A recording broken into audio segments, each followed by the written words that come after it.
All right, everybody. So it says we're live. I hope we are. I've noticed. So just right off the bat, I was telling Tristan, my StreamYard subscription ran out, and unlike the other podcasts that I do, I can actually do this one live and not have to worry about getting taken off YouTube for the most part. Unless Kellen Mond gets mad enough that he reports us, which it's a possibility, but so I guess for this week, maybe next week, we're gonna do it live. So that's just what it is. We have no intro, you know what I'm saying? We're just kind of, raw deal here. Just me and you, uncut, unedited. Yeah, Hey, that's just what it is today. So yeah, I know. I'm scared I'm going to say something controversial. I'm just kidding. No, I'm not. oh man. But no, Hey. now you guys get a peek behind the curtain to see how we make the podcast. So, except this time we can't say, man, let me rephrase that. So it's a little Yeah, different, but exactly. I can't yeah, say, "Oh, I'm gonna edit this one out." Yeah. What am I yeah, gonna do? Go back and not unsay? Do I have a time machine? Whatever. yeah, So anyway, if you have not figured it out already, we're the Browns Beat podcast. That's yeah. that's what we're here. I'm Derek, you're Tristan. I am Tristan, yeah. Last time I checked, I still think you're Tristan. Yeah, I I mean, think so. how's it going? I mean, how you doing, man? Doing all right, man. Doing all right. Work's keeping me busy. I work at a pet hospital now, so it's Oh great. wow. Yeah. So dealing with pets is fun, but um, yeah, just everything in life's going pretty good. Other than the occasional heart attacks on a Sunday, but I think we all deal with those, right? So, Mhm. how about yourself, Derek? How are you doing today? Well, how am I doing? It's a good question because I'm doing fine, but my football team makes me want to jump off a bridge. So, it's kind of that back and forth, where you're having a good day, whatever. And yeah, I don't know about you. You ever just have those thoughts that kind of hit you and you're just sad immediately? I mean, Yeah. that's what the Cleveland Browns are. I mean, they Hmm. are depression as a football team. I mean, Yeah. I can't put it any other way. It is unfortunate, but that's what it is. So, Hmm. without further ado, um, let's have a therapy podcast here. So, the Browns, they did the Browns. They lost by 3 to the Falcons Sunday. Um, to be honest with you, I don't even know how to dive into this because it's so all over the board for me. But Tristan, I guess if you can, in general, what is kind of your feeling other than pure sadness um, after what has it been 2 days since the game Sunday? So Yeah. just how you kind of feeling about it? Well, how am I feeling about it? Confused, depressed, sad, um, and conflicted, oddly enough. I mean, Mhm. the only way I've been able to kind of dissect how I felt about the game has been by quite literally looking at each individual unit and going through plus minus. And that's typically what we do for every game. But this one in particular, I couldn't just give my thoughts on the team's performance as a whole. It just wouldn't have, it wouldn't have made sense for me.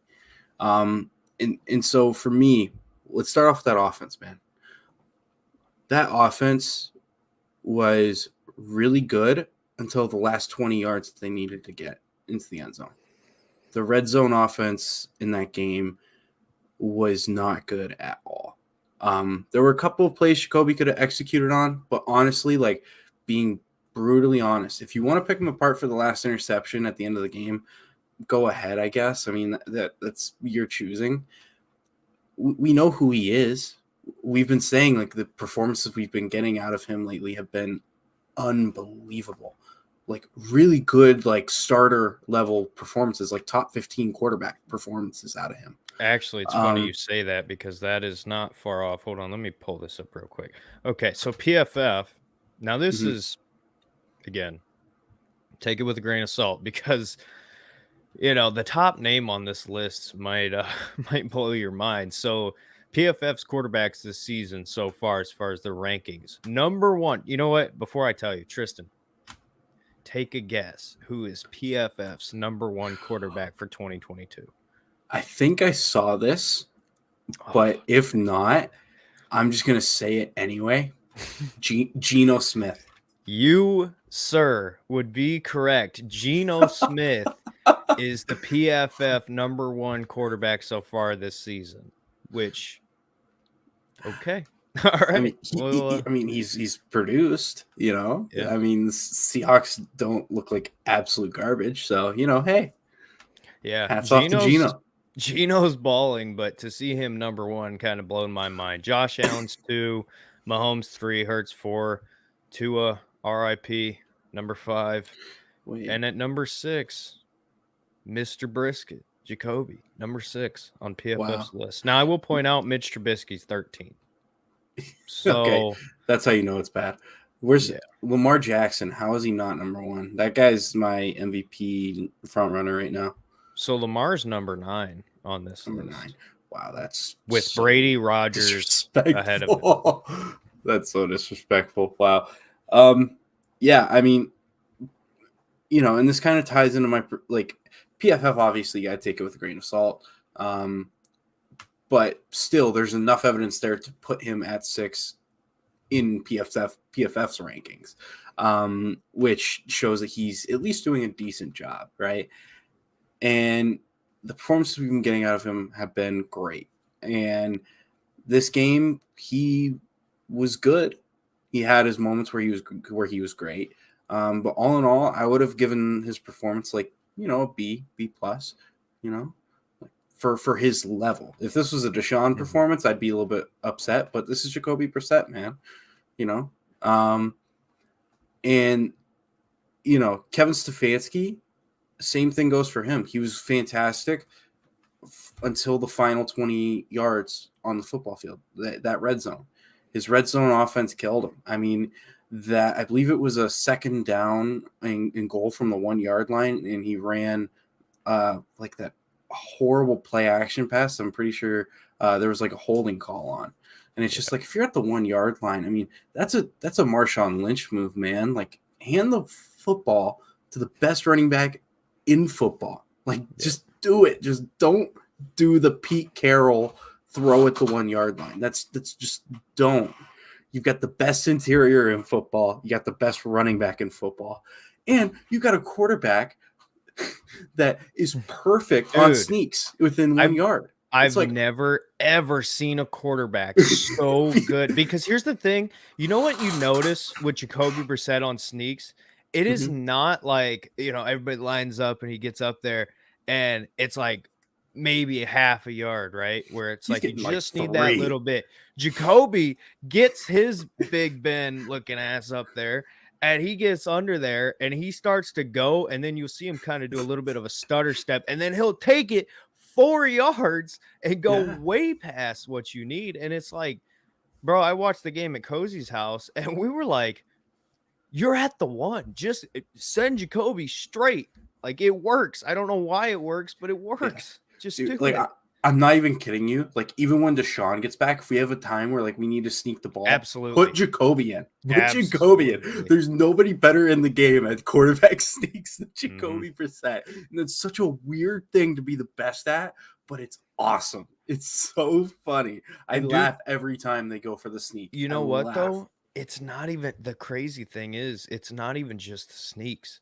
I mean, the dude, when he is kind of, and it's a little bit complicated because I'm not talking about scramble drill, but when the play breaks down and he has the opportunity to run, we've seen him take it. And it's like, for a man who's that big and supposedly that immobile, to be able to move like that. I mean, people were tweeting Jacoby Vick on Sunday before things went to hell.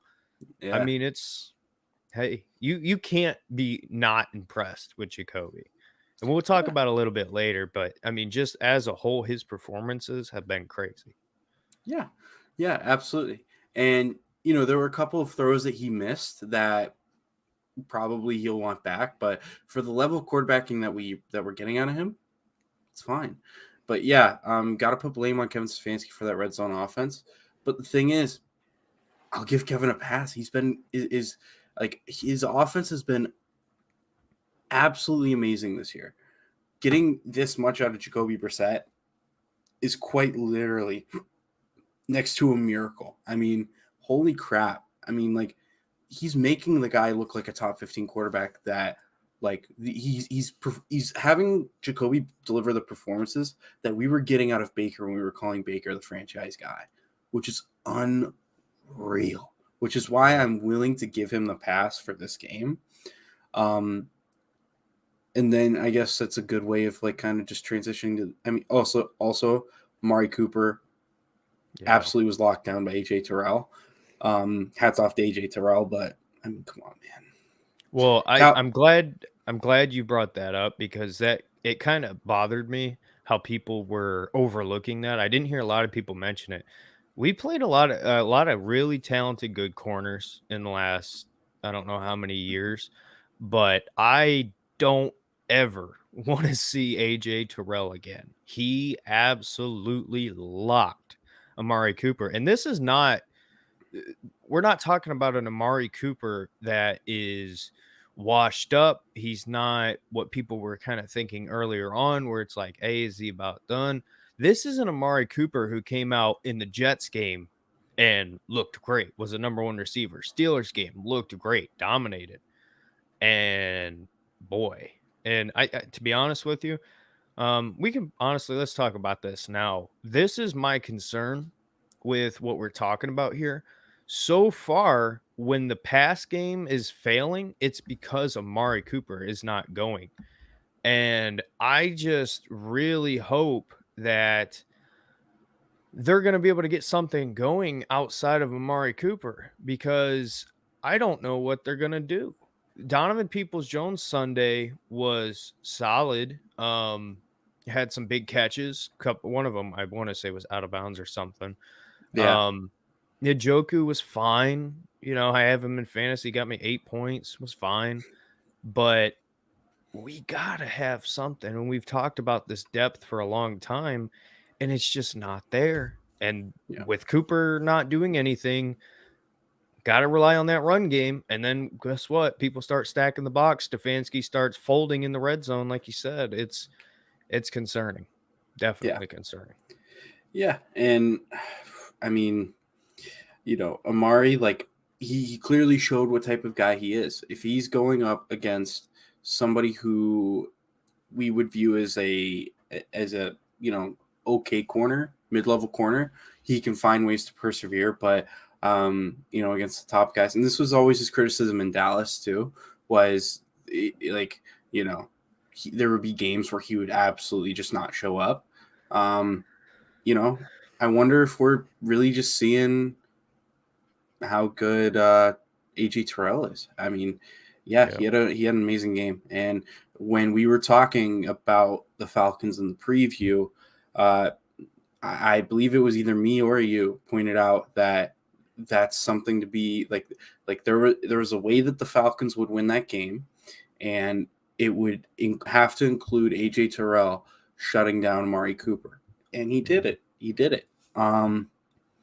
You know, it just sucks that. Yeah, I mean, I guess we can. I mean, Nick Chubb was good. I mean, he was great as always. Offensive line, I felt like, was good. Yeah, it's just the red zone. They sucked. But I guess, you know, any other comments on the offense? I mean, I'm just lost for words on, like, you know, how to talk about the offense from there, you know? Well, I've been a big fan of Kevin Stefanski's over the course of the year. I think he's done a great job, especially given the circumstance. You know, we've kind of seen Baker Mayfield now with Kevin Stefanski, and now you got Jacoby Brissett, who, again, career backup, who is playing like a really good starter. And I'll be honest with you, I thought Sunday was terrible for Kevin Stefanski. I really did. I mean, the play calling was very suspect, and I thought borderline stupid, to be honest with you. And again, it's not the run plays, it's nothing like that. But Njoku on a jet sweep when you get That taken was in the stupid. backfield for 3 yards. That was Um, stupid. Yeah. the pass plays and what concerned me, and I don't know about you, but under Baker, there was a certain fear almost every time he dropped back. And it was like, oh my gosh, like, is he gonna throw a pick here? And the first game against the Panthers, I kind of had that with Jacoby. The second game, third game, I didn't have that at all. But in this game, it was kind of back to week one to where it just didn't feel smooth. It didn't feel right. It was just off from Jacoby. And I really don't understand why, because again, it's yeah, Amari Cooper plays a big part, and I think that is probably at the end of the day the problem. But why going through his reads felt so off, I didn't understand because again, this is not a rookie quarterback. This is not a first year, second year. This is a vet. This is somebody who is a starter caliber fill in slash whatever quarterback. And maybe it's just me. I mean, tell me what you think, but I thought he kind of struggled a little bit just sitting back there, going through his reads and kind of being comfortable. He danced around a little bit. I saw some kinda old man happy feet with Jacoby Brissett Sunday.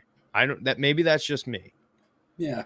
I mean, I don't know, man. Like, for me, it was more so I thought Jacoby, I felt like Kevin was leaning on Jacoby a bit too much in like that second down play that I was talking about where we passed it, got the holding call, put us back 10 yards.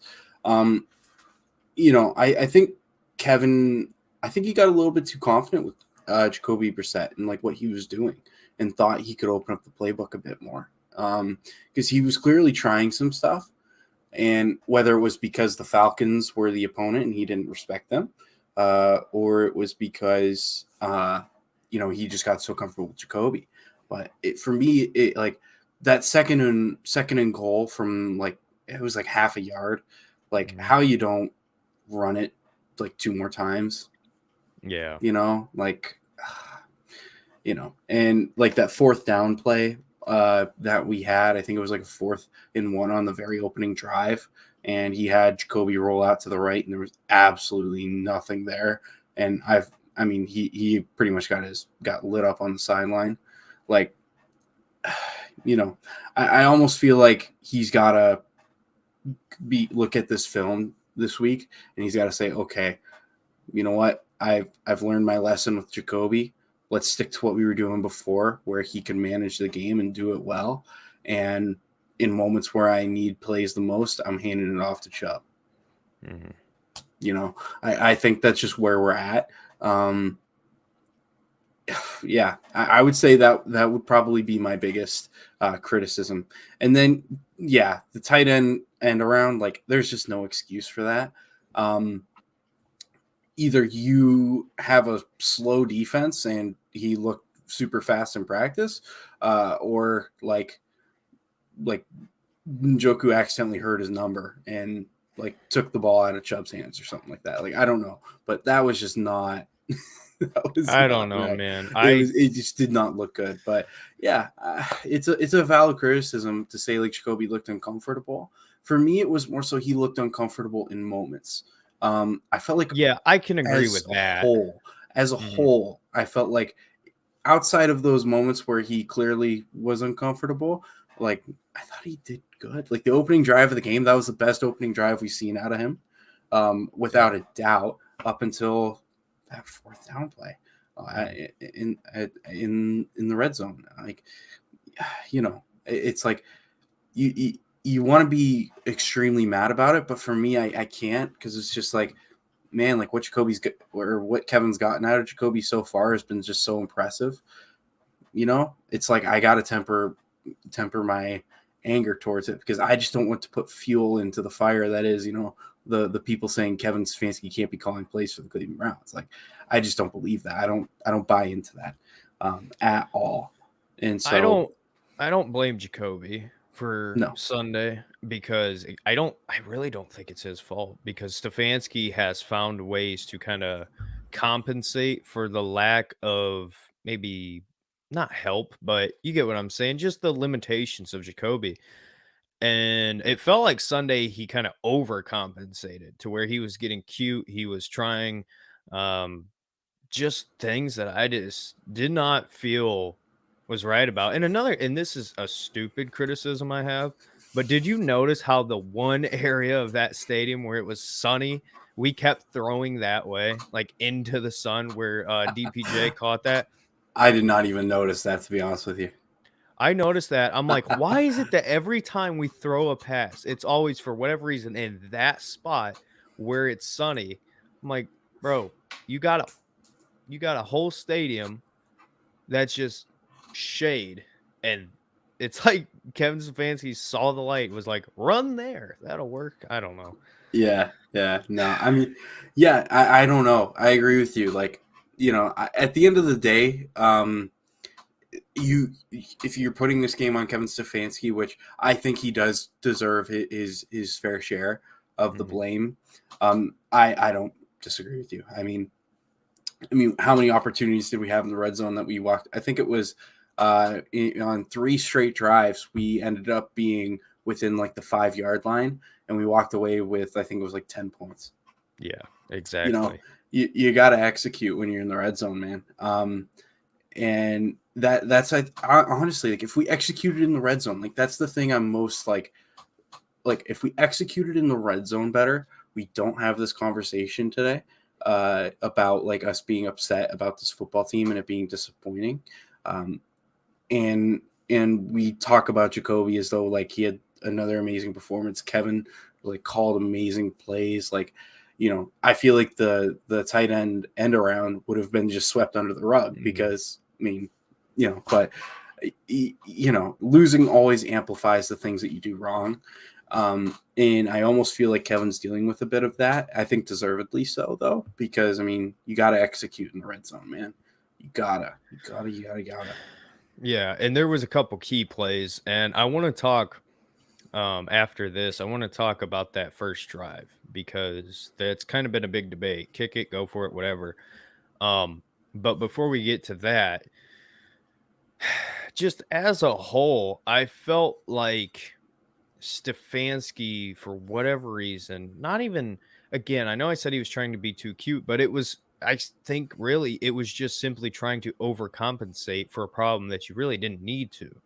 And it's unfortunate because it's like you look at the plays and the chances that you had. There was a screenshot going around Twitter from the game where you had Kareem Hunt on that screen where he's standing here with blockers in front of him in a wide open, just it would have been a touchdown. And unfortunately, Jacoby couldn't get that ball off. And I don't blame Jacoby because, again, you cannot ask him to be perfect. Like, he's been as great and as perfect as he can be.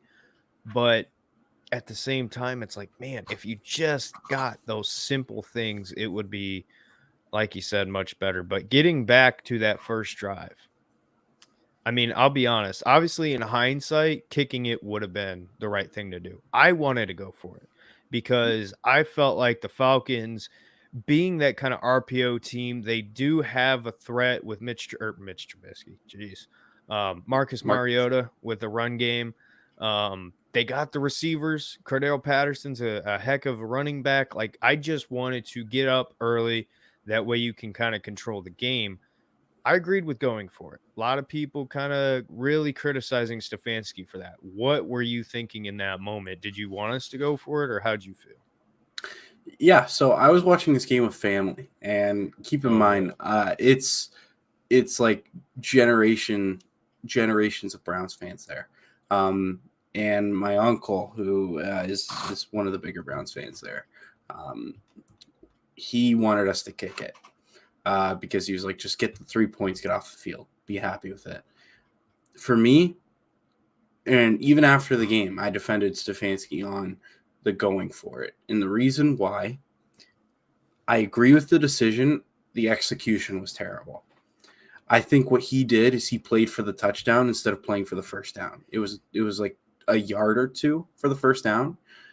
I mean, do a quarterback sneak, and you bought yourself 3 more opportunities within the 4-yard line. Like, I hated the execution for it, because I feel like that you could have easily set up as though you were showing pass, and you force them to not stack the line of scrimmage, and Chubb just easily gets that yard, maybe even gets a touchdown on the ground. And that's like, again, that's a moment where I feel like he should have leaned on Nick Chubb more. And Stefanski's had that tendency in the past where it's like he wants to put the ball in his quarterback's hands, when a lot of times it's been like, just keep giving Chubb the ball. you know, and I think I just think, man, that would have been, if we would have been playing for the first down there instead of the touchdown. I think we get it, and I think we don't even bat an eye at it. Just the execution was not good enough, and that's broad daylight. It makes so much sense to go for it there, because even if you don't get it right, which is an if you're playing for the first down, not the touchdown. You have the offense, their very opening drive, they are backed up against the end zone. It's just unfortunate that Joe Woods didn't figure out that Marcus Mariota can't read a defense until the second quarter, because if we would have sent the house, like, we would have gotten 3 and out. It would have been like, and honestly, we might have even gotten a safety, like, because Marcus Mariota, when the defense switched to man and started blitzing more, which, funnily enough, me and Derek, we were talking, or we were texting back and forth in the game, and I told him, like, I just want to see this team just man up and blitz for once, and like, they finally did it. They finally did it. It's like, wow, can you imagine it? What happens when we go with man coverage and we start blitzing? Wow, it's crazy. The guy only got 7 completions. Oh my God. Yeah, and that's kind of the crazy thing. Mariota's been playing pretty good. I mean, he's kind of been their Jacoby Brissett. He's been good. Yeah. But and this is kind of, we can shift to the defense, because this is probably where things really get depressing.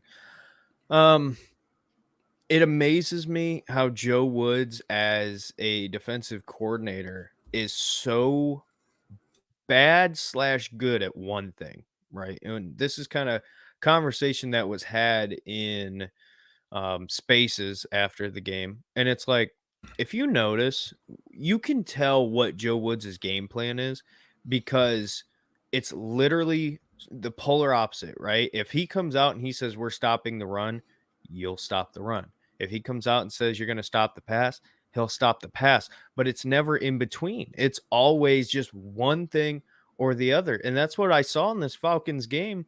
It was literally like, hey, we're not going to let you throw. Kyle Pitts didn't do much of anything. Drake London didn't do much of anything. Obviously, we got burnt on some, blown coverages at points in the game, but it wasn't like it was crazy just over and over, like maybe in the Jets game, how I kind of felt after that game. But at the same time, you're missing guys on the defensive line: Taven Bryant, Myles Garrett, Jadeveon Clowney. And you're playing a lot of rookies. You're playing Isaac Rochelle, obviously not a rookie, but he's not a starter defensive end. He's a rotational guy at best. And just the scheme was terrible. I mean, if you go back and you watch the all 22, watch the linebackers. I mean, Jacob Phillips is a good linebacker, but if you watch, there was a play, I want to say it was either a play action or an option, and he was lined up. I don't know why I'm doing this, like I'm trying to show you, but he was lined up and he just bit the entire way. And it was like, I know Jacob Phillips is not that stupid. This is a national championship, leading his team, that national championship team, in tackles, and he's biting that hard. To me, that's more of a focus thing and a just pregame thing of how you're going to play against the Falcons all day long. That defensive line was just getting torn apart, and we saw it. We literally saw it. The Madden playbook, and I tweeted this out, it was literally like, when I play on Madden with the Browns, Chubb, Hunt, over and over, run. That's what the Falcons did, except it was with a practice squad running back. It's one thing if Cordero Patterson is gashing you for 4 or 5 per carry. It's not good, but I can still somewhat understand he's a very talented player. This is a kid who is lucky to be on an NFL team, and they are just running it down your throat. 10 plays over and over. And did we see any adjustments, Tristan? No. Not a single one on that drive. I saw nobody coming up in the box. Joe Woods kept them back there. And it's like, bro, literally any competent, remotely, if you kind of understand football, just even a little bit, and you see, hey, they just ran it 3 times the same way and got like 6 yards each time, I should probably do something about that. Mm-hmm. And he didn't. Like, why? Help me understand why this is your defensive coordinator and he can either do one thing or the other. It just does not make sense to me. Yeah. So you're absolutely right. On that drive, they made no adjustments. The funny thing is, so they ran the ball 14 straight times, okay, including a drive where they didn't even throw the ball and they got a touchdown. So it was 14. Are you talking 14. About the drive before too? I'm talking like the drive before and the drive after. Like they ran it, I think 14. It was like 14 straight times. Yeah. And so here's the funny thing, right? You're absolutely right. On that first drive, when they were just running at will, no adjustments, right? So at the end of that 14 play, so it was a touchdown drive and then the opening drive for the next drive, like series for them. He did make an adjustment, and that adjustment was going back from man to zone defense. Yeah. And then what happened? the 15th play off of that chain, when they passed it, busted coverage, 50 yards. I was just about to say, was that the busted coverage? It's like, it's dude, unbelievable. You gotta be kidding me. Oh my God. It's like, dude, honestly, like, I wish, I'm not even kidding you, like, play cover 0. Like, full on. Play cover 0. Put everybody you can in the box and man up. Like, I'm not even kidding you. Like, because they were running at will. And listen, we don't have the depth at D tackle and along the D line. I get that. And the Falcons offensive line, the run blocking, they're good. They're very good. But I mean, just the fact that his adjustment was, well, they're gashing the line with the run. So let me switch from man to zone. like that was the adjustment. Like, oh, dude, you gotta be kidding me. Just keep man coverage. I'm not even kidding. Go single high, right? If you want to be safe, go single high, right? Don't even bother going cover 2 because Mariota wouldn't have hit him anyway. He completed 7 passes. Yeah. He completed 7 passes, Derek. He completed 7 passes and they still got 23 points.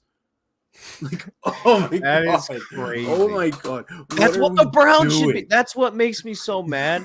Like, what the Falcons did is literally what we could be doing to just about every team in the NFL. But we don't have to. We got 7 completions, Derek. 7 completions. And they found a way in the fourth quarter to get, like, what was it, 10, 13 points? Like, oh my God. Oh my God. And you know what the worst part is? Normally, mm-hmm.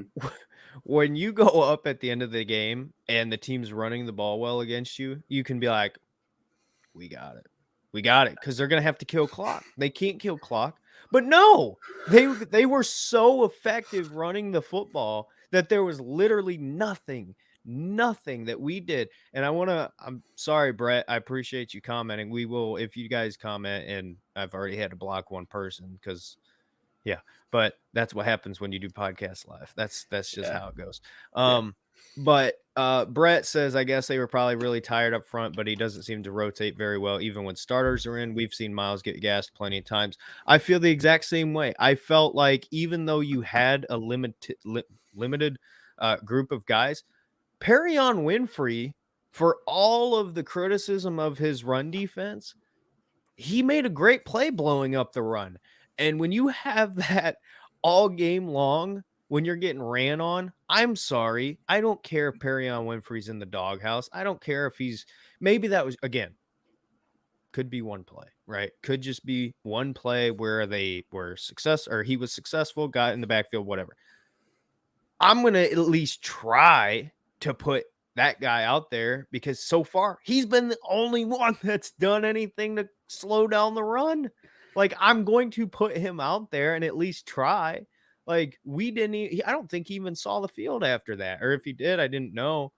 And then Brett, to your point as well, or your second point, I should say, and he doesn't like blitzing. At Joe Woods, to me, if I'm a team, actually, I'm just going to leave that up. If I'm a team and I'm facing the Browns defense, to me, you literally just start off the game and try both. Try both, get a healthy dose of the pass and run, and see what Joe Woods' game plan was that day, because one of them is going to work every single time. It's just a matter of what it is. And it's like, hey, listen, I'll be honest with you, I was very happy with Grant Delpit. I thought Grant Delpit had a great game. Yeah. Great game. So good he could have played single high coverage, Exactly. Put John Johnson in the box. Like 7 completions, Derek. I know. 7. Oh my God. I know. Like, it's just this team. Yeah, this Brett. And the funny thing is, Brett, like, to your point, like, Joe Woods hates blitzing. We've been like asking for like more creative rushing or blitzing, blitz packages. Actually try to blitz.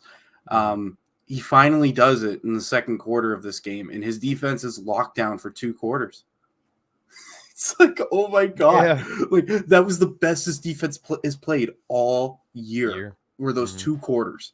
And then they decide to run the football, and Joe Woods is so stuck to his morals, right? Which I can, to a level, respect, but when you're the defensive coordinator, you got to be willing to adjust. Like, just, I don't care. Like, cover 0, single high, I don't care, dude. I don't care. Get somebody else in the box. Like, I'm not even kidding you. Like, my genuine thoughts were, okay, this is bad. Just, like, I don't care. Like, Tommy Togiai, Jordan Elliott, get Perrion Winfrey, like, any D tackle, anybody who's got weight to him, put him on the D line.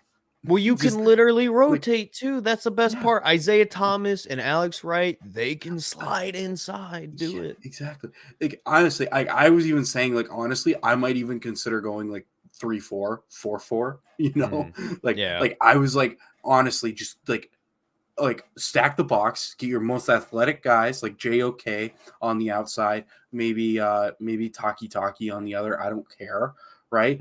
Get John Johnson into the box, like, I don't care what you do, just like, don't let them run. just don't let them run. And the thing was, like, they were getting like outside zone runs, right? Where like they were just getting those outside zone runs with the pulling guard. Right?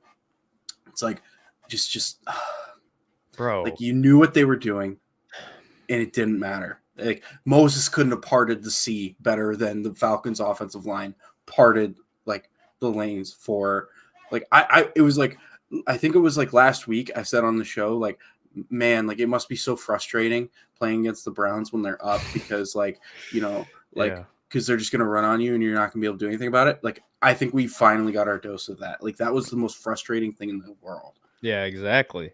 And that's the thing. It's like, bro, it's literally like, if you, this is going to be a terrible analogy, but it's like if you have like 2 DUIs and you're stupid and you keep going out drinking and driving, the solution is simple. Don't do it. Change it. But Joe Woods, and again, that's a terrible analogy, but Joe Woods, for whatever reason, it's the same thing. It's like, oh, the same problem keeps happening over and over. I wonder why. Because you don't want to change anything. You don't want to change anything. And Brett, thank you for commenting. I appreciate it. This helps us keep moving before we stumble and talk about the same thing over and over. Brett says, if my D-line is that depleted, just mix in some exotic blitzes. Why not? You would think an NFL defensive coordinator would know that. Better than having secondary sit back and catching the backs after 5+ carries. Exactly. And then he says, go ahead. You want to say something to that? Oh, no, I was going to quote your analogy. I was going to come up with a better one. So, all right, here we go. For the analogy, here we go. So, imagine you got a leaky pipe in your basement, right? And it's spewing out water, okay? It'll probably fix itself. It's fine. Like, this is how Joe Woods looks at it. All right. Oh, come back the next day. Oh, man, it's really not getting better. Come back the next day. It's getting worse. Oh, man. You know what? Let me throw some plumber's putty on there, okay? Put it over top of there. Oh, okay. It's not leaking anymore. Comes back the next day. Oh, you know what? I see a few drops. Let me take off that plumber's putty. Spew it all over again. Like, what are you doing, dude? Like, that's what it feels like we're doing here. That's what it feels like. It's just like, oh, yeah, they're really ripping us up in the run game. Gotta play zone. Like, dude, I feel like I'm watching Freddie Kitchens coach our defense. Like, that's legit what it feels like. They had 7 completions. 7 completions. Marcus Mariota, when we were playing man zone, he couldn't hit a fucking beach ball of a window. Like, he couldn't. Like, sorry for swearing. Sorry for everybody listening live for swearing, but we're honestly, 40 minutes in. When we stopped busting our coverages and we manned up and we were playing man defense, like, oh my god, like, our corners knew what they were doing. Could you believe that, Derek? Could you believe that a defense that has athletic safeties who don't know exactly what they're doing in zone, they're not great at zone coverage, and cornerbacks that fit the profile of man-to-man corners, some of the best in the NFL? Could you believe that once we started blitzing and put those guys in favorable situations, that the secondary just looks so much better? Oh, they didn't have to cover as long, which are not like the safeties don't, they're not great at covering anyway. Oh my goodness, it seems like such an obvious fix. Let me go back to zone defense. Yeah. No, it's not zone defense. Oh, did you knock it off? Well, I just ripped out my headphones. Oh, great. Can you hear me now? I can't hear you, so you can talk bad about me. Oh. No, I won't be doing that. Oh, I can't find it. Here we go. This is what happens when you do a podcast live and rage. That's what happens. Well, anyway, until Tristan gets back, I'll read Brett's comment here. It says, I feel like a lot of this straight up common sense to these coaches when I try and go above and beyond to prove how smart they are. Exactly. It's unbelievable to me because it is. It seems like it literally is common sense. Like, how many times have we sat here and been like, Denzel Ward is one of the best man coverage corners in the NFL. Why is he his own? John Johnson was elite playing in the box for the Los Angeles Rams. Why is he deep? Grant Delpit was great flying around and just doing his own thing, being a hybrid safety at LSU and sometimes here in Cleveland. Why can't he just do his own thing? No, we got to have you do your job. You do your job. And then nobody knows what their job is. I mean, if you have a company and you have this big, complicated layout of what each specific person is supposed to do, and then you don't make it simple and you don't say, hey, this is your job, but you got to also work with so-and-so, so-and-so, and so-and-so and communicate like who's doing what. That to me, I mean, I've got terrible analogies today, but you get what I'm saying. Like, these guys don't know what they're supposed to be doing. It's unbelievable. Yeah, exactly. Right here. Oh, where's my finger? Yeah. Right there. Right there. That sentence right there is everything that you need to know about this defense. Why can't our athletes just be athletes? Yeah, I mean, we've got the more talented football players. Like, that's the scary thing. Is like, this isn't like we're going up against like the Buffalo Bills or the Kansas City Chiefs, right? Where like, hey, they've got a lot of talent there. I'm not sure if our talent matches up. Like, no, we've got the talent. It matches up. We just refuse to we just refuse to let the talent work. I'll give you a good analogy. Did you see the documentary for the Chicago Bulls that ESPN put out? Sorry, I'm blowing my nose. No, I didn't.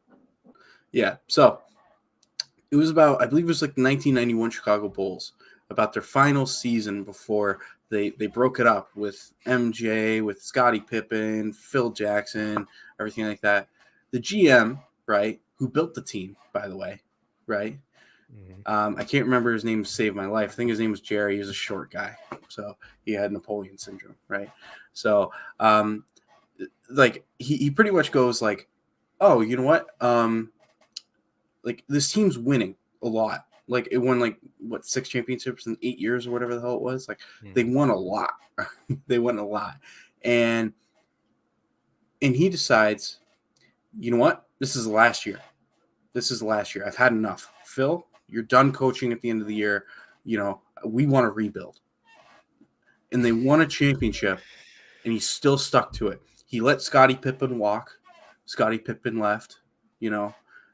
Phil Jackson gone, you know, and they started the rebuild. What have the Chicago Bulls done since? Absolutely nothing, right? And this guy, What do you mean? They got Lonzo Ball. Didn't they get Lonzo Ball? Yeah, they got Lonzo, right? They got him. Free agency, yeah. But right. Yeah, it's like, dude, like this is how I feel about Joe Woods. Like, I know this defense fits man coverage and likes blitzing, but that's just not what we're going to do anymore. Mm-hmm. We're just not going to do it. Like, dude. Well, dude, you know what the biggest thing is? And this is what people don't understand, right? Because this isn't Joe Woods' first go-round, right? He was on that Niners. He was coaching secondary. He wasn't the defensive coordinator. That was Bob Saleh. He was the pass game coordinator. He did everything pass game. And Robert Saleh did everything, like, for fusing it together. Yeah. Yeah. But what made that defense so successful? Let me just ask you, what made that defense so successful? Well, if I'm not mistaken, I'm pretty sure they had a really good blitz, a really good D line that got pressure a lot. Okay. Glad you answered that, because guess what we don't have in Cleveland right now with Jadeveon Clowney and Myles Garrett not playing? Yeah. A good defensive line. You literally, I don't understand how you can be so incompetent. I mean, it's literally like saying, hey, that worked over there. Now, were all those guys first-round draft picks and absolute monsters? Yeah, but does it matter? Nah, it doesn't matter. I mean, they're still NFL players, right? They should be able to do it. Let's bring that over here. Great job. I mean, the strength of the team is, on paper, the secondary. On paper, it's the secondary.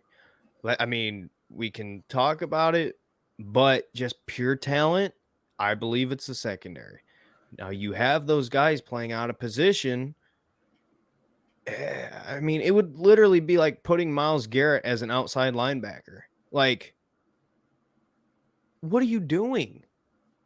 Use him in the right way. Like, that's just, I don't know. That's how I feel. And this is a good way of putting it. Trust the process. Doesn't work when the process is a square peg in a round hole. Couldn't have said it better. I completely agree with that. You just have to wonder how long they're going to put up with it. Yeah, exactly. And I think the players only meeting was kind of the first domino to fall, because it's like they didn't want their coaches in. And I guarantee you, I mean, I don't know, this is speculation, but Tristan, am I wrong in saying that players only meeting was probably, hey, our defensive coordinator sucks. We're going to have to figure this out on our own? Well, I don't know about you, but I think that sentence was probably said. Maybe not in that exact words, but yeah. Yeah. You know, when Myles Garrett after the game comes out and says, you know, like, it's the responsibility of the players and the coaches. Yeah. You know, usually players put it on themselves. That's a clear shot, you know. And we're talking about in reference to after that week 2 collapse against the Jets. Interviews after that game and player meeting after that game, just in case if anybody watching that isn't aware. Yeah, man. I mean, like, I don't know what was said at that players only meeting, but I'll be honest, I don't think these players have trust in Joe Woods. Nor should they. Why should they? We don't trust him. No. We don't trust him. And we are the fans who obsess over this team, who love this team, and, you know, want to see this team succeed all the time. Yeah, we might complain about Stefanski's play calling once in a while when it's not good enough, which it wasn't on Sunday, right? But what's been our complaint about Joe Woods' defense? Like the overarching complaint has been inconsistent. Players look like they don't know what they're doing, communication breakdowns. Mm-hmm. And like honestly, like it was so I thought we really turned a corner that second quarter when he started doing the man blitzes. Like, oh my gosh, like I really thought like, oh my goodness, he's figured it out. Like, and it's just like that fourth quarter hit. It's like, man, like he doesn't know how to adjust. He really doesn't. Yeah, I have no faith that this defense is going to take us deep in the playoffs. Well, apparently this is just an analogy podcast because, again, I mean, have you ever had a boss? And by the way, for the record, just disclaimer. If anybody I've ever worked with is watching this, I'm not talking about anybody specifically.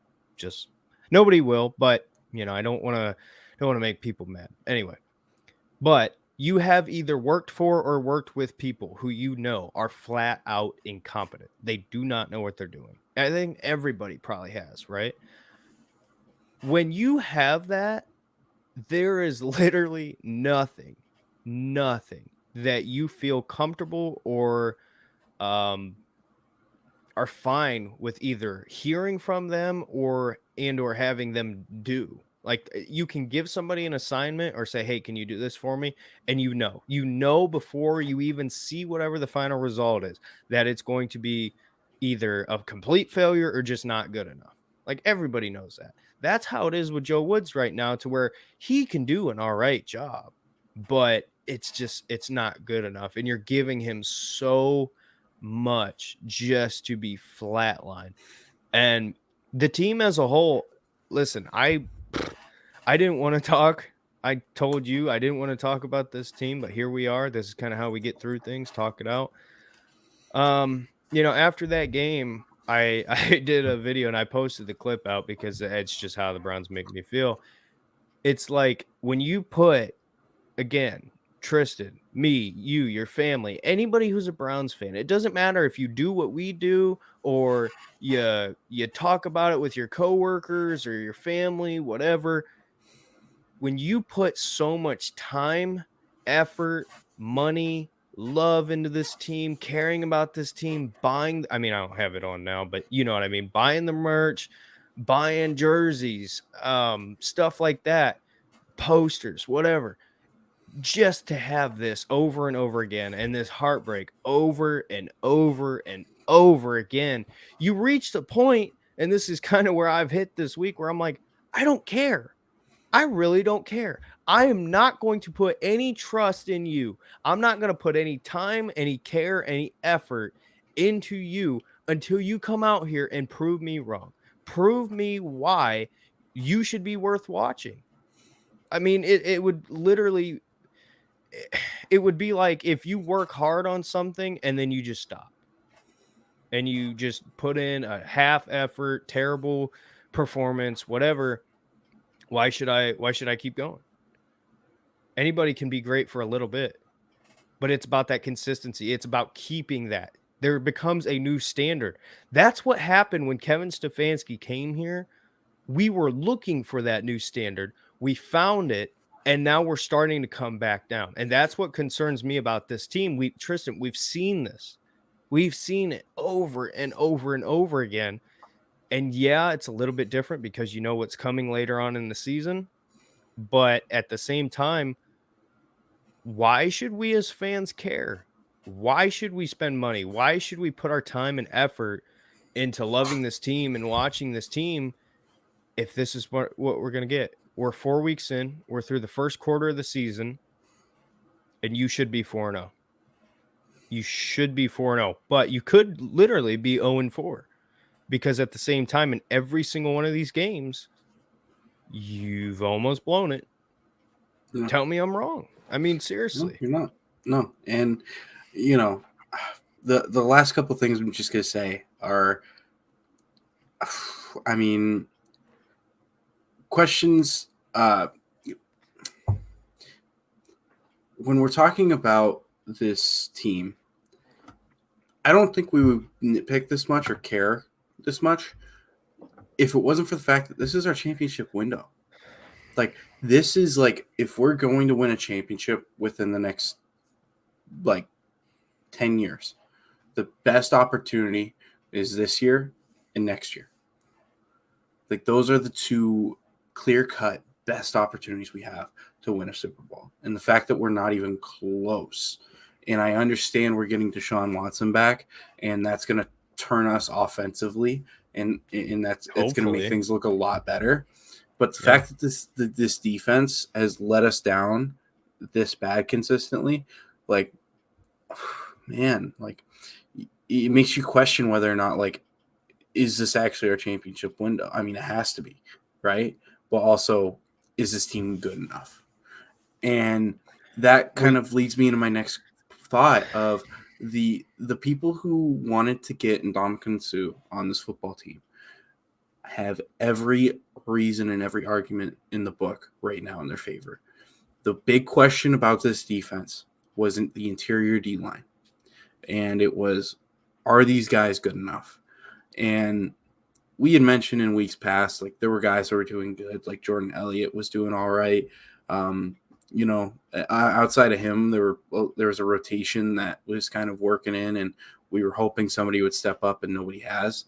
And it cost us. It cost us a game. If you get a better run blocking D tackle in there, I think things look a little bit different in that game. I'm not saying that we definitively win, but it sure as hell is a lot more favorable for us. So that leads, and that falls on Andrew Berry's lap. I mean, we've got a lot of cap space available. I know he's relying on the rollover cap for next season to have more money to spend. I mean, I think that this team's just too good this year to not have a serious go at it. So for me, bringing Suh on a 1-year deal, you know, like, just do it.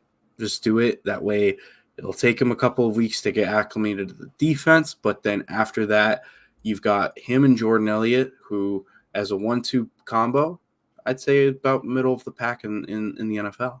And it's like that for me, as far as defensively. And if we could switch to being a man coverage team that blitzes, that would change everything about this defense. And you know what's funny? It's not funny at all. It's terrifying. What you just mentioned, the Super Bowl window, I don't necessarily believe in the window, because I think the window can open and shut like that. Like, look at the Rams. The Rams have been somewhat good. I mean, they've been to the Super Bowl with Jared Goff. So maybe this argument doesn't have much water, but let's use a better one. The 49ers, right? We saw them get to a Super Bowl. They lost. They've been back to the NFC Championship, but they've been fighting this kind of uphill battle. And it's like, listen, you know what? Nobody wants to talk about this, but the harsh reality is you don't have Nick Chubb forever. You don't have Kareem Hunt forever. Obviously Miles Ward, guys like that, they're locked up long term, but this group is only going to be here for so long. And analogy time, that video that's going around on the internet, it's hilarious. The old guy, where it says, it's like the math equation, right? The more you F around, the more you find out. This Browns team, you want to keep clucking around, you're going to find out here soon, because if you don't take advantage of what you have right now, and you don't take advantage of the guys that you have in this secondary, you're trying not to laugh, I could tell. Clucking around. Hey, shout out to, there's no way he's going to see this, but there's a guy on YouTube. His name's like Gator Martin, whatever. He watches like those cartoon, like horror stories. And that's what he says to get over the YouTube censorship. So shout out to you, my friend. He'll never see this, but literally, it's real though. Like, we're sitting here joking about it, but for real, you keep effing around and trying to, do your stupid BS with your secondary and pass the ball when you should easily just be running it like we talked about, you're going to find out. You had 4 games. 4. You won 2, you lost 2. But in all 4, you either could have won that game or blown that game. You've won 2 of them, you've blown the other 2. And you're heading into this next 2-game schedule against a Chargers team where you're not going to really get this opportunity to play without Keenan Allen. I'm expecting Keenan Allen's going to be out. Outside of that, their receiver core is all right. They got a good tight end. They got some other decent receivers. They're not great, but Herbert's injured, right? And I know he played great last week, but And Bosa's out. That's right. Bosa's out. When are you going to have these opportunities? The Patriots, Mac Jones is hurt. Brian Hoyer's hurt. They went to Bailey Zappi. Like, you don't get handed these opportunities. You got lucky that this is how it unfolded. I mean, we can sit here and talk about it, but the reality is the Browns really, after 6 games, based on how the season's kind of unfolded, could have very easily been 5-1 at least, because I still think the Chargers game is kind of a far fetch, but you could have been 5-1. And again, at the same time, you also could have been like 2-5, whatever, or 2-1. You get what I'm trying to say. Yeah, and they got handed Joe Flacco, no Mekhi Becton. Exactly. And I mean, they got handed so many opportunities, so many things went in their way, and they didn't pull through. But I will say this: I did just think of another great solution for that D tackle room. All right, and I want you to hear me out. I swear. You're the worst. Kellen Mond. You're the worst. You know what? You know what's funny is Kellen Mond is still on the active roster. I don't think he's been active for a single game. Isaac Rochelle is. I don't think he's on the act. Like, he might have gotten elevated, but when everybody's healthy, he's on the practice squad, right? So, and he's started more, right? You know. And on top of that, I don't think there's been a single game Isaac Rochelle has been deactivated for. So I just want to pull that up. You know what's funny? When you say that, I can't stop thinking about the Pat McAfee show when they did the live draft reaction when the Packers took Jordan Love and Ty Schmidt. Love Ty Schmidt. Doing his mad mouth. He's like, huh? Well, this is fucking terrible. Yeah. No. Mel Kiper. Yeah. He's like, unless this SOB is gonna gain 200 pounds and play D tackle, I don't know why we picked him. That's how I feel about Kellen Mond. Like, obviously it's different. I mean, listen, I've people, when we did that video, or when I cut that video of us just making fun of Kellen Mond for 40 minutes, there was people that were literally like, you hate him for no reason. I don't know what your problem is. He's promising, whatever. Like, he's not bad. And I'm like, people, we're not talking about him like he's our starting quarterback. Like, we're literally just joking about the fact that we did not, it wasn't important. Like, that's the joke. Yeah. Right. So obviously you got to keep it in context here. Like, we're joking about Kellen Mond playing D tackle, but that's how it feels. It's like, this is a position that we could use and we're blowing it on this bozo. But we do have a couple comments. I like to read everybody's comment just so you feel like you're being acknowledged. I hate if I comment something on somebody's video and they're just like, oh, don't care. I don't know how to pronounce your name, sir, so I do apologize. But he says Woods will be gone next season. Jimmy, not about to keep paying him for not being creative. I completely agree. And Mr. Rollup says the exact same thing. So y'all are on the same page. I think we both agree. And I don't think Kevin Stefanski is going to fire Joe Woods. He's buddy with him. And it's sad because it's like, listen, I don't care. You could be my best friend. If you suck, I'm going to tell you you suck. There's accountability that has to happen here. What I wonder is at the end of the season, if how it comes down, because I think as it stands right now, I think Kevin, he might concede, but if there's a little bit of promise, I think he'll say, let's stick with Joe. I think Andrew Berry will say, let's get rid of Joe. And then that decision will come to Jimmy's feet. I will say that. That's kind of what I'm worried about too, because once you start getting that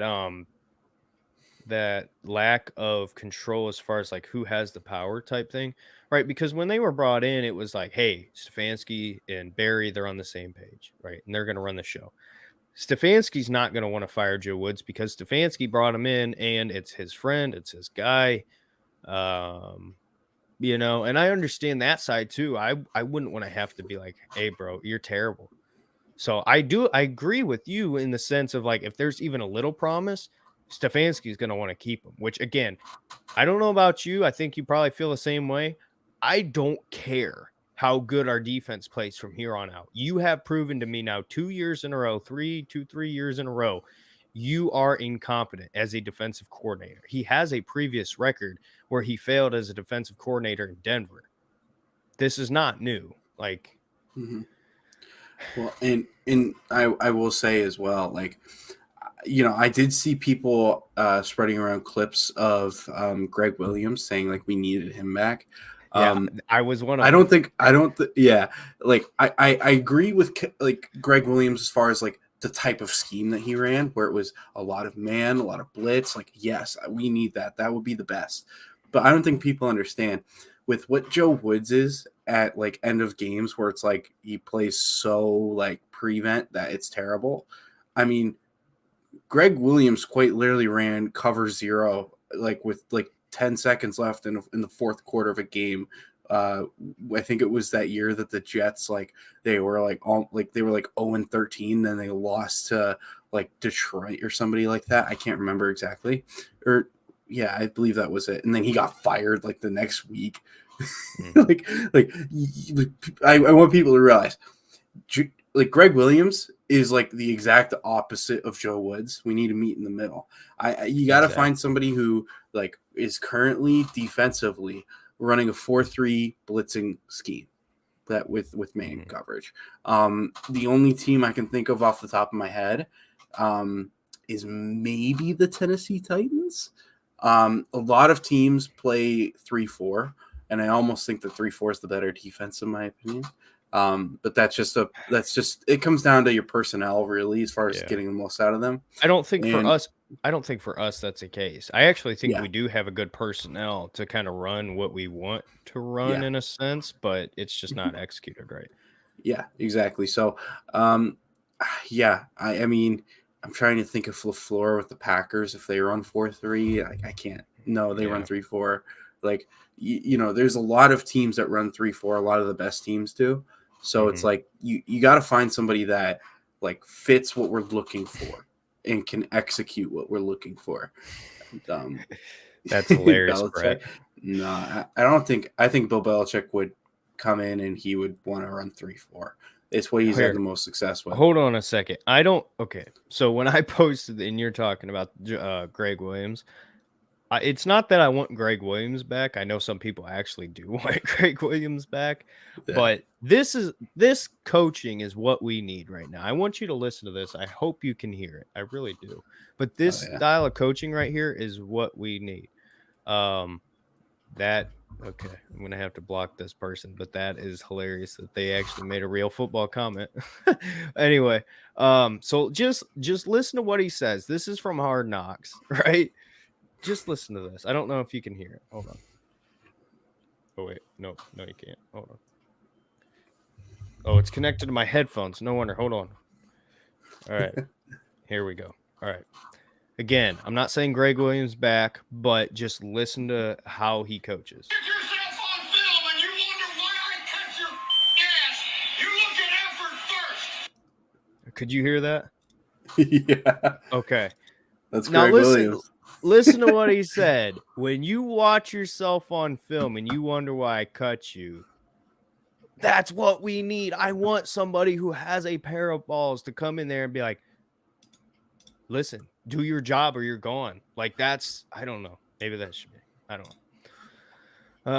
Brett says, well, one thing about Greg Williams is he wouldn't stand for guys like Garrett complaining about booing. I never actually saw coaches coaching. Exactly. That's kind of what I mean. It's not really like, oh, I want Greg Williams, but I want a Greg Williams type kind of hybrid to where he's going to be aggressive play calling on defense and use our guys properly, but at the same time, he's just going to be, a balance to where you don't have to worry about the flip sides of things like we've had to deal with. So, but yeah. So, do you want to do a preview of the Chargers game? Do you even want to dive into that? I mean, yeah. I mean, like, I feel like, see, right now I'm shopping for a D coordinator, but let's see. I'll put my resume we in. should. Yeah, no kidding, right? I would say, yeah. I mean, it's gonna be quick. It's up to you though. I'm down. I mean, we can do it. I'll be honest with you. I'll be there Sunday. Do I have any desire to go to the game? No. I used to, honestly. Before the Texans game, I was pumped. I was like, you know what? This team is going to be able to compete, whatever. And we still might. We might surprise. But now I'm just like, I can't put any confidence in you. I can't have any trust in you. I really don't care. So if it wasn't just to be with, friends and people, I probably wouldn't go if I could. But anywho, well, what do you think? Man, I'm still looking for a D coordinator. We need one. No, I'm just kidding. But yeah, I mean, as far as with next week goes. Well, I know where we got ours. We got ours from wish.com. Yeah, right. Yeah, the Wish Robert Saleh. I can't do it. I have such a terrible joke I want to drop, but I can't do it. Oh. Okay, we're live, so if it's questionable, let's not do it.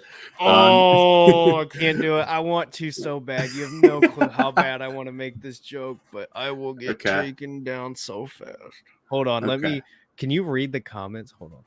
Okay, private chat. Tristan, go to private chat right now, and I'm I'm gonna put. Right. While you're typing that in, while you're typing it in, I'm looking and I'm glowing. Hopefully, people can see it off the reflection of my glasses. But as far as previewing the game goes, I would say there's a couple of things I think the Browns need to be looking out for. First things first, in order to win this game, Justin Herbert's going to need to not be 100%. We don't believe he is, but he can't play even close to it. Like, that's what we're dealing with here. You know what? I really don't care. I'm going to say it. I don't care. I'm going to say it. If I get taken down, so be it. Whatever. So, we didn't get Joe Woods from wish.com. We got Joe Woods from makeawish.com because this is a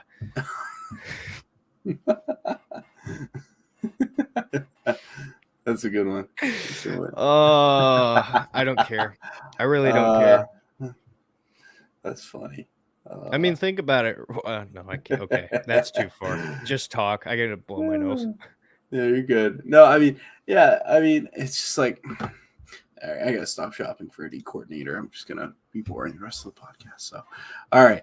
For next week, it comes down to the Browns offensively need to execute in the red zone.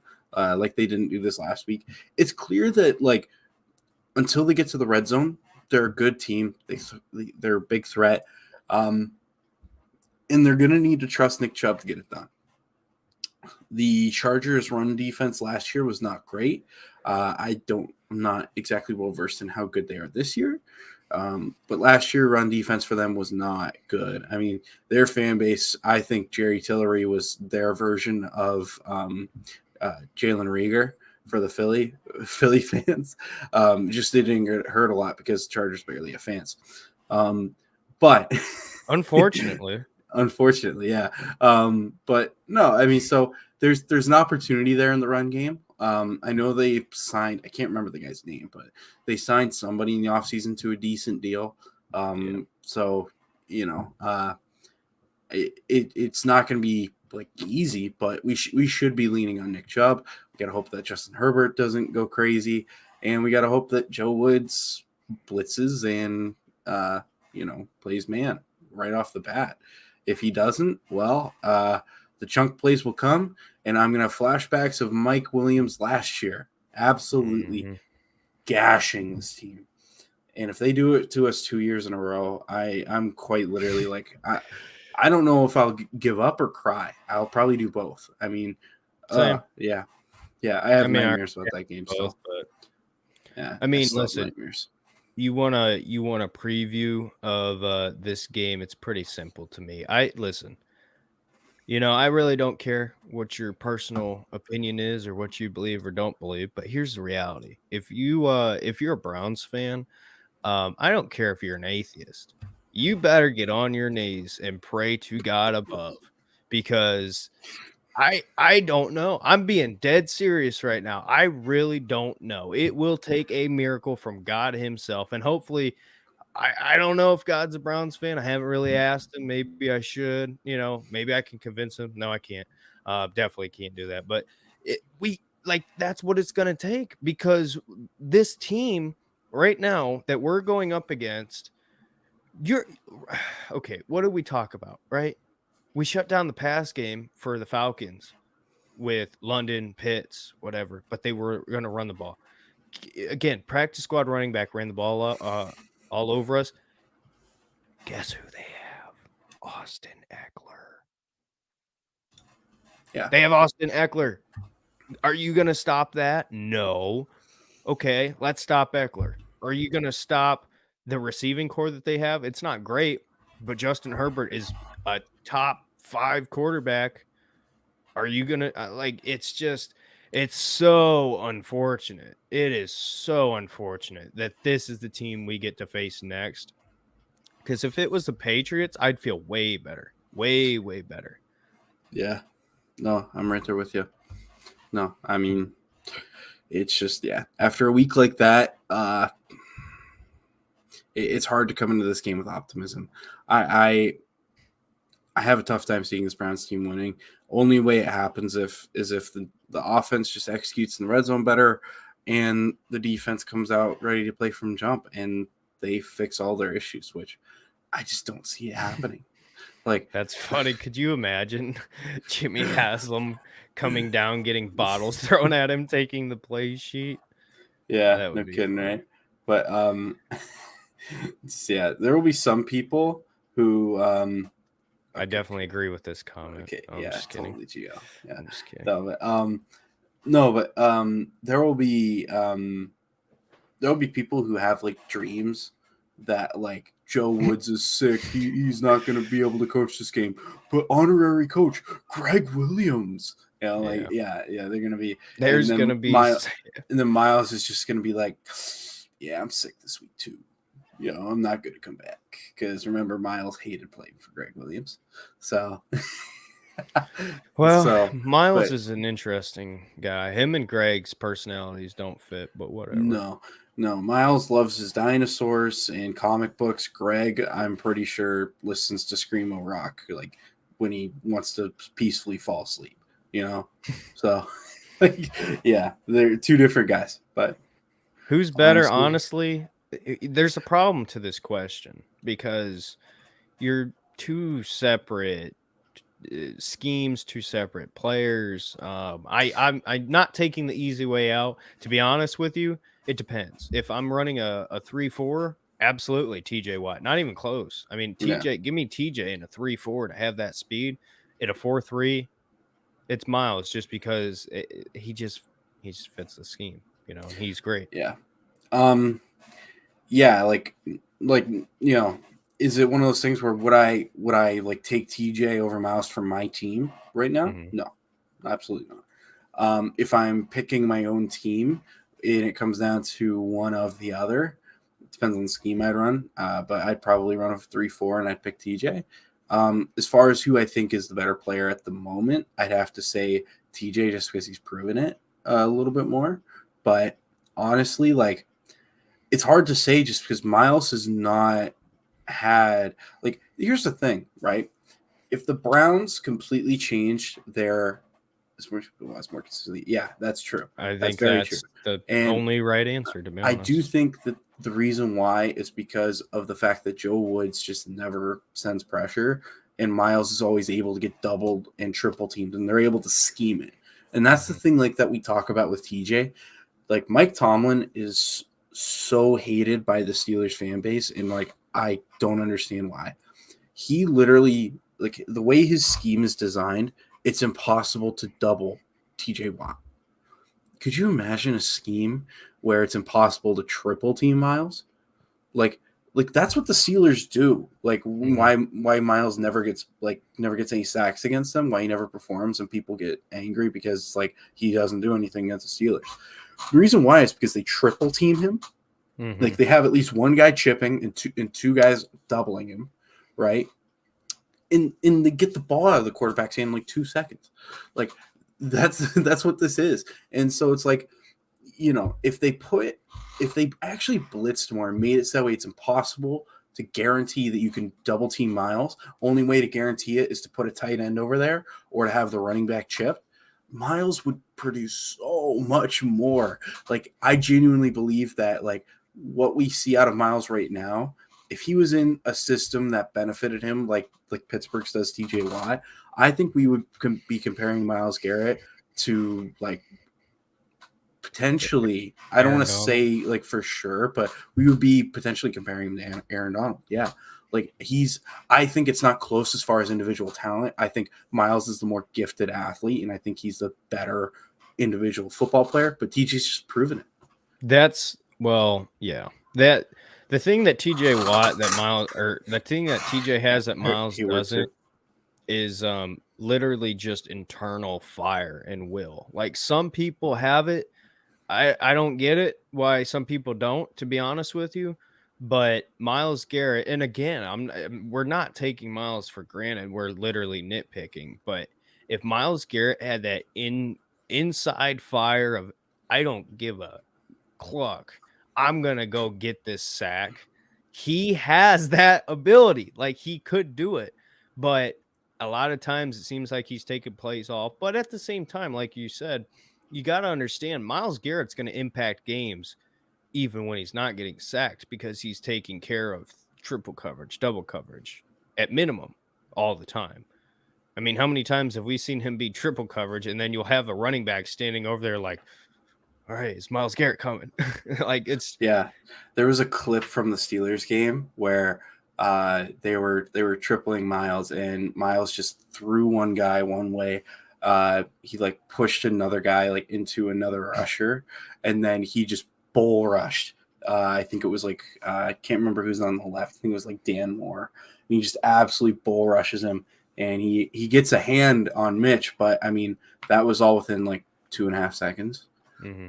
Yeah, and it's like he it's just like the fact he was able to do that in 2.5 seconds, and he only got the pressure.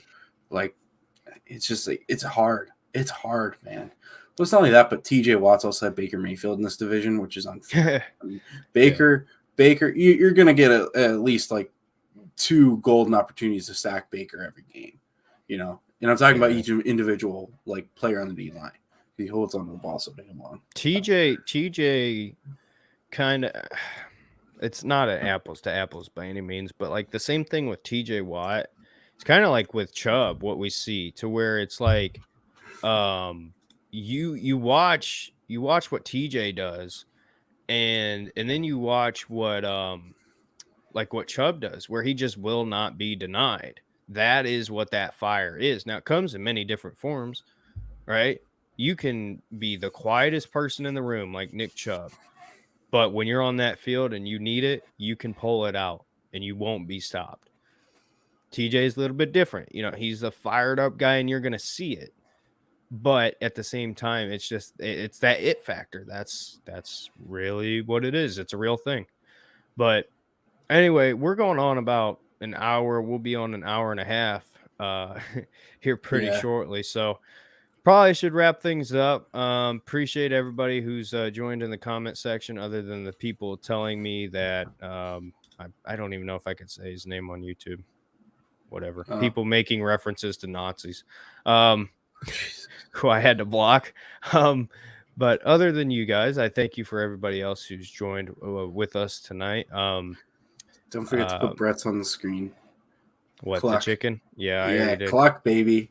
You don't give a cluck. Should I start using that more? Spam the chickens. Absolutely. Spam the chickens real quick before we go. But so thank you everybody. We might just start doing these live more. I mean, why not? Yeah. Why not, right? I mean, you got anything else you wanna say? No, man. I mean, it's just like,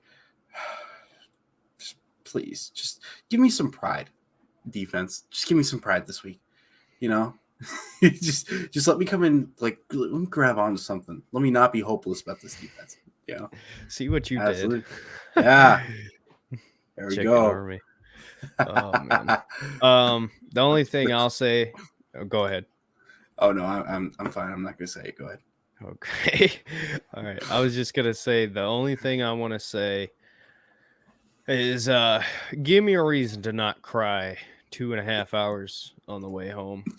That's all I want. Not saying you gotta win, but let's look like a real football team. So that's all I got. Amen. Amen to that.